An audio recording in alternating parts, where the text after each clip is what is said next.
The phrase, abolish private property, might be the most well-known thing about what the communist ideology is all about. Like communism itself though, it has many different interpretations for what it means and entails. If you've ever heard then that communism is all about collectivizing all of your possessions, letting anybody into your home, and sharing one communal toothbrush, this episode of Marx in Minutes might just be for you. We all know what private property is. It's property that belongs and can be used by either just yourself or a specific group of people.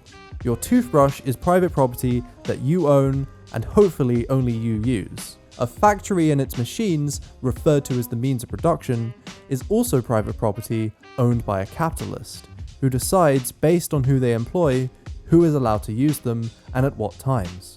Who owns what property is then enforced by judicial laws, backed by a police force.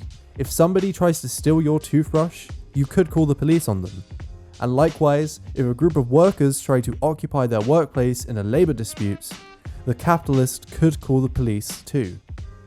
On the face of things, it would seem that all current property relations, who owns what, is manifested as a seemingly arbitrary collection of judicial laws, established by the historical happenstance of sales and purchases.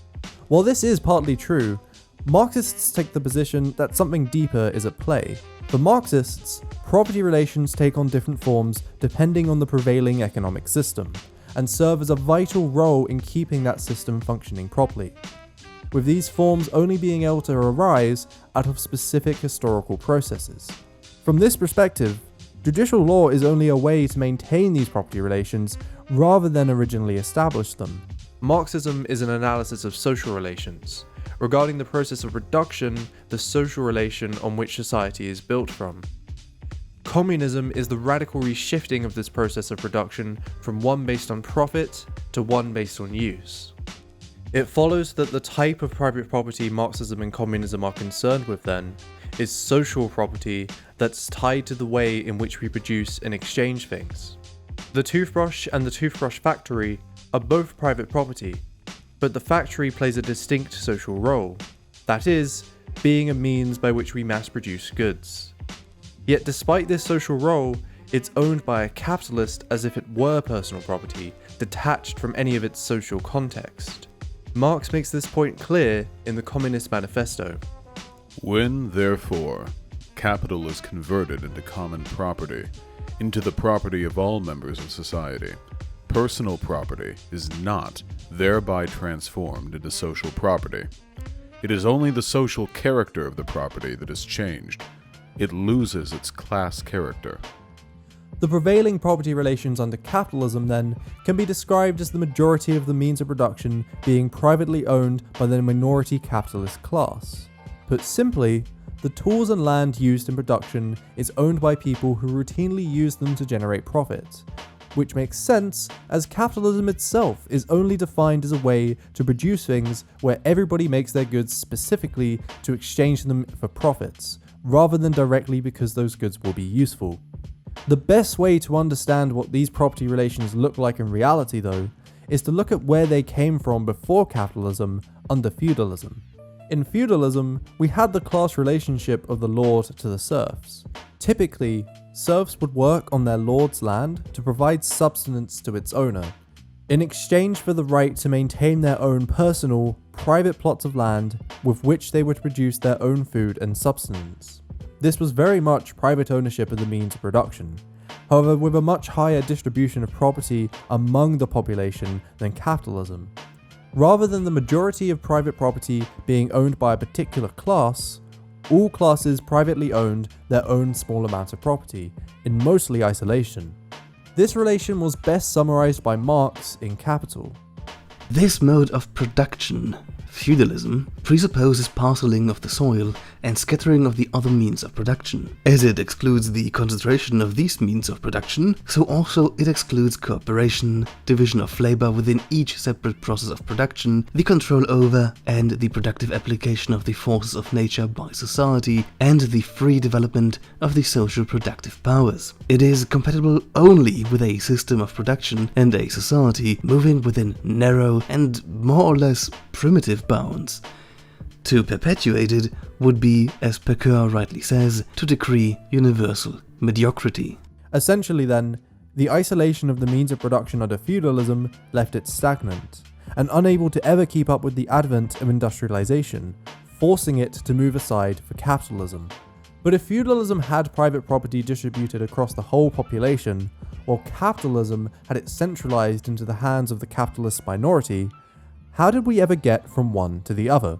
The process of transforming individualized and scattered means of production into socially concentrated ones, such that the full potential of industrialized society could be realized, is referred to as primitive accumulation. We'll talk about this process more in our video on wage labor, but in short, this was the forceful and violent seizure of tools and land from the peasantry into the hands of the ruling classes at the time. Coupled with this was the then forcible displacement of the peasants from the countryside into the emerging industrial cities, with the origins of the police force being able to be traced back to keeping these displaced peasants in check. Since then, this concentration of private property has traded many hands among many different buyers and sellers of the ruling class, but it was still through this act of mass violence and seizure which industrial capitalism was born.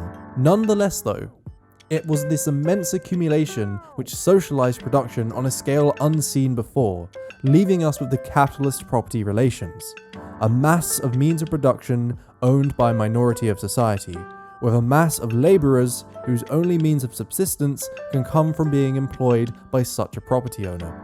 As outlined by Marx, this paved the way to cooperation in production, methodological and optimized processes for production, and the division of labor allowing us to specialize work, in for instance, production lines, something that could never have made sense under feudalism.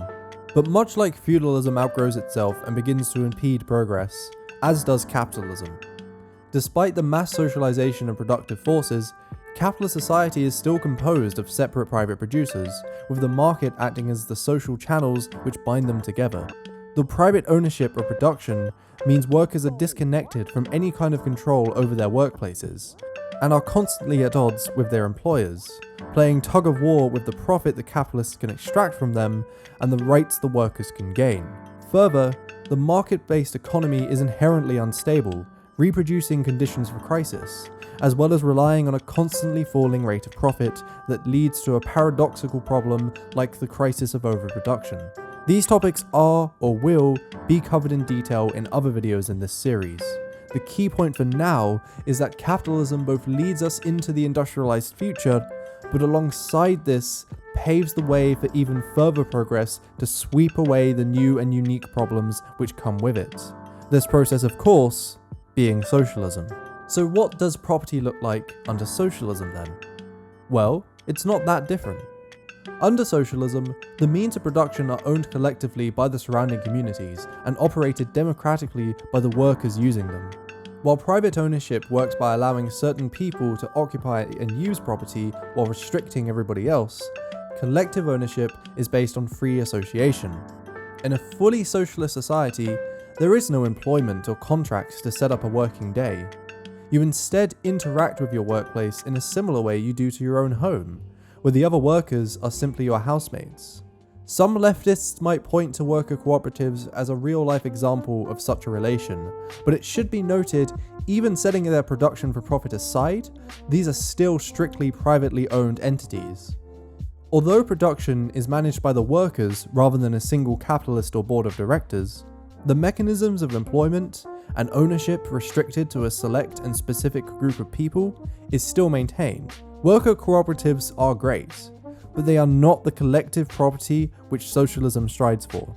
What's key here then is that the only real difference is a question of ownership. There is no radical reshifting of resources like was seen in the transition to capitalism from feudalism. Again, Marx phrases this point clearly.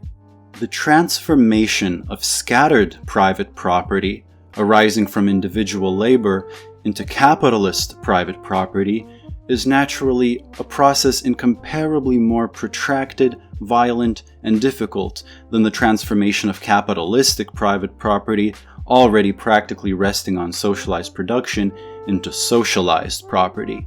In the former case, we had the expropriation of the mass of the people by a few usurpers. In the latter, we have the expropriation of a few usurpers by the mass of the people.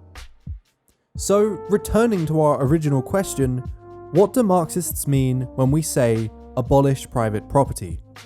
We mean capitalism has centralized and socialized production, allowing our productive forces to reach heights previously unimaginable, but it has still maintained private and therefore essentially dictatorial ownership over its places of work and means of production. The goal of socialism then is to do away with capitalism entirely, and in creating a new mode of production, a new property relation to complement it, manifesting as the collective and communal ownership of all production by all producers, the workers themselves.